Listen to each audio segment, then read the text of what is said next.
What's up everyone, it's FrictionMiner and welcome back to the Chasecraft channel.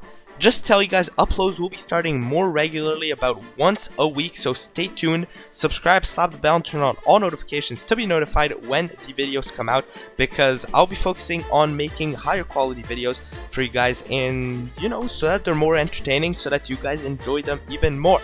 So yeah, there'll be a lot of Chasecraft stuff coming lately, like tutorials and gameplay videos, challenges, really cool stuff, so stay tuned for that. But yeah, the topic of today's video is 5 tips and tricks to get you started on Skyblock, so that you can progress quicker and you can find your way around the game easier, and that all the little secrets so that you can achieve the most in the least time possible. So tip number 1 is for beginners mostly.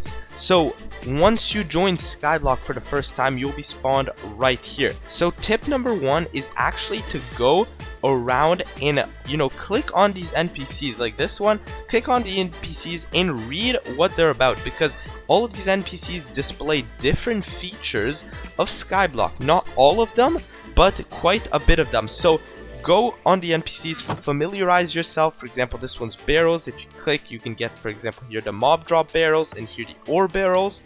And all of these NPCs do a different thing. And also, it's really nice to just go around, see what you can you can do on Skyblock. There's also the command you can use to access them not from spawn. So it's really useful just to go around, get all that information. I would say this is really useful because I did it the first time I joined a Skyblock server, and it helps me kind of visualize what I can do to start off. For example, this one, daily rewards, you can get all of these rewards for free, even a vote key that you can use to open the crates. There's minions, there's the auction house, there's even kits. Here's another thing that's really cool. When you first join, go to the kits section on, for example, Chasecraft. If you do /kits, you can see the special edition kits. That's for special edition ranks. Donator kits, if you have a donator rank, you can open your kit here. If you don't, it's okay. There are kits for you. There's a starter kit. There's a starter kit right here, which you are given automatically when you spawn on the server the first time, but you can also claim it again, as well as a weekly kit that, look at this, look at all these things that are given. So these kits, even if you don't have a rank, you can claim some right here. I would suggest that is probably one of the best things, because it allows you to sell these things for money and maybe even make some money using the cow spawner. So tip number 2 is, once you already visit all the NPCs, you know kind of what to do. You want to actually go to your island. So to create an island, for those who don't know, is /create. It'll create an island for you, and then you can do /is just to go to your island, just like this. So when you spawn on your island for the first time, there's this chest that'll have some things for you. For example, the things you need to make a cobblestone generator, maybe a beehive, and a couple things for farms. That is great and all, but you've got to figure out how to get started, how to start making money, and this is where you want to strategize. So that is tip number 2, strategize. Think about what you like doing on Skyblock. You can decide if you're really into the game and you'll play it a lot. Well, you can start by going to PvP, doing envoys. If you guys didn't know, envoys are a thing. If you do /envoy in chat, it'll tell you when the next one is. They spawn every couple of hours at PvP, and it basically crates that drop that you run around. You can open up for loot. I would suggest to go, but do not bring any gear with you, otherwise you will lose it, especially if you just started. So wait until you have like netherite armor things to go to PvP with your gear. But yeah, you can go to envoys. The crates are actually really good. They will allow you to get some money to start building stuff for money. For example, here are some money making methods I like doing on Skyblock. One of them, if you go to /shop, and if you check right here, cactus sells for 1.5 coins. But if you make a huge cactus farm, I might make a tutorial, so stay tuned for that.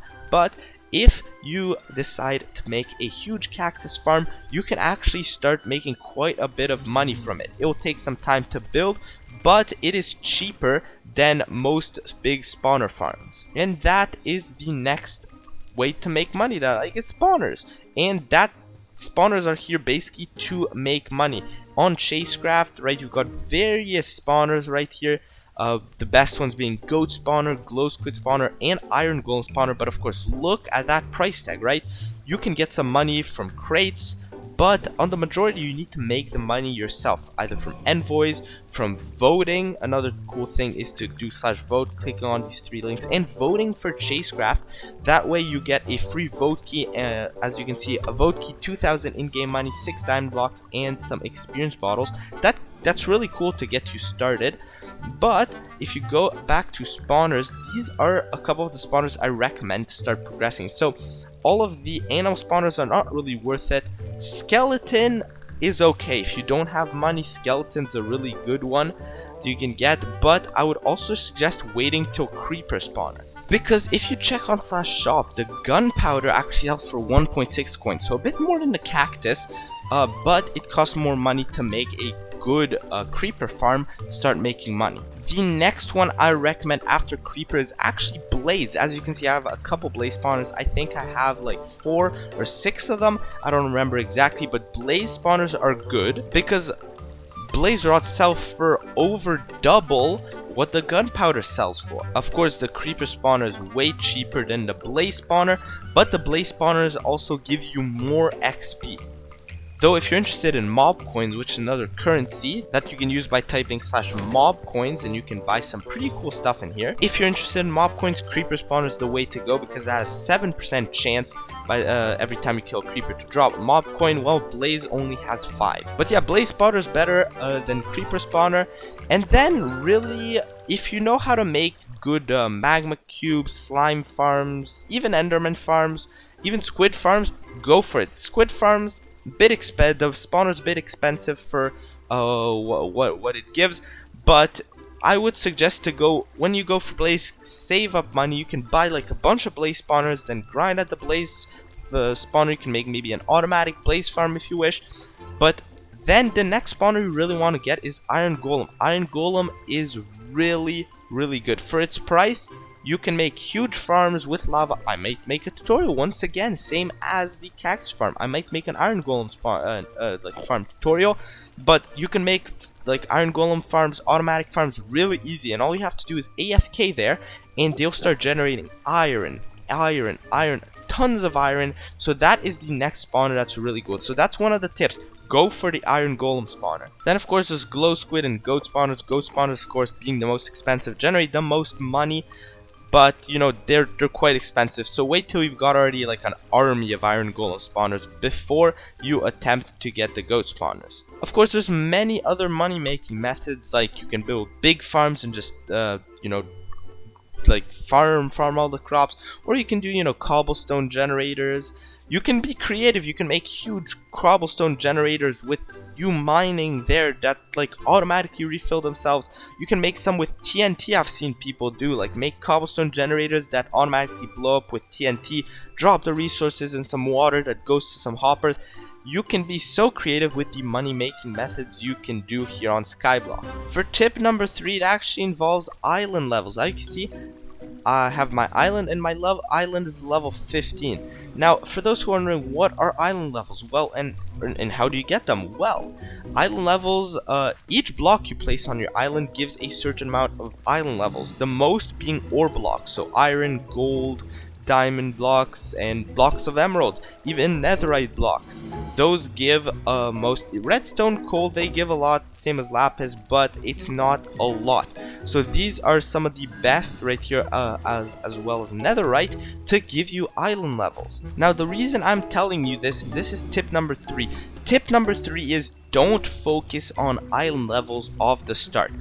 Wait till you can make some good money before focusing on island levels, because island levels is quite a competitive, you know, quite a competitive aspect of the game. That is what the island levels are made for, because if you go on /island top, you can see there's a leaderboard based on island levels. But yeah, just to get, you need 12,000 island levels, which will take a lot of ore blocks. And guess what? Ore blocks cost money, so it is better to sell your ore blocks off the start, or even just store them, make money, get a reliable farm, and then focus on island levels. Competing for island top is a big job, so you need to be focused completely on that if you are to make it up on the island top. So Skyblock is a really grindy minigame, so you need to spend a lot of time building a lot of things, you know, staying online for a lot of time to actually achieve what you want to achieve, actually progress in the game. And it can get boring really quickly. So tip number 4 is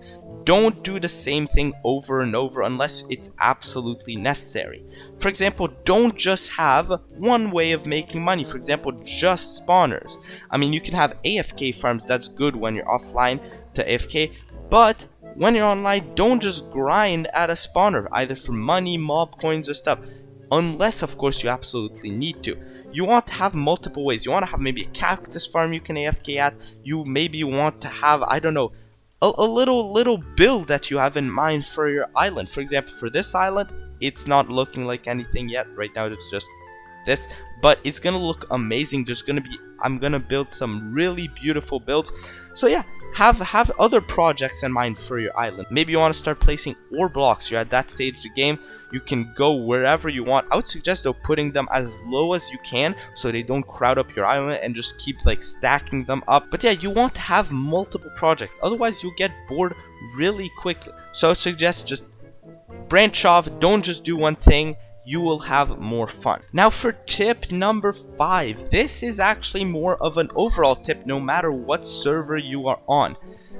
Chasecraft, if you guys have played on it before, or even if you haven't, runs events and mini events such as key-alls, drop parties, some cool events all around the server in like the different mini games, survival, even Skyblock, and these events can give you some rewards. For example, if you get first and if you win, you can get some pretty cool rewards that might help you on a specific server. So I suggest keep an eye. If you're wondering how to see when these events are on, you can join the official Chasecraft Discord server by typing /Discord and clicking on this link. It will send you to an invite. If you have Discord, that is, videos from the Chasecraft channel are, you know, posted there for people to see. You can get a special role to get notified when the videos come out. Same with key-alls or mini events. You can, you know, click a role depending on what you want to do and you will be notified then. There's also big server events that have even bigger prizes that are always notified to everyone so that people know. And yeah, there's update announcements, there's just general announcements, and there's a lot of stuff going on. You can talk with the community, discuss, maybe invite people to your island. I don't know. You can do a lot of stuff there, so I suggest joining. If you can, events are a lot of fun, not just for the rewards, they're just fun in participating. Even if you don't win, I always have a lot of fun on the events, and I might record some. If I see them online, there's a good chance that I'm recording that event for a video. So if you guys are wondering how you can be on a Chasecraft video, that is one way. Yeah, so I hope you guys enjoyed the 5 tips and tricks to help you on Skyblock. If you guys have other Skyblock questions, feel free to drop them in the comment section down below. I will do my best to answer them. I'll be doing other videos like these, maybe on different servers. And yeah, so stay tuned. Don't forget to subscribe, slap the bell, and turn on all the notifications to be notified when videos come out, because a lot of videos on the Chasecraft channel will be helpful. Some of them will be fun, like me attending events and failing miserably. Don't worry about that. So yeah, see you guys in the next video. I hope you guys found the 5 tips and tricks useful. And yeah, FrictionMiner over and out.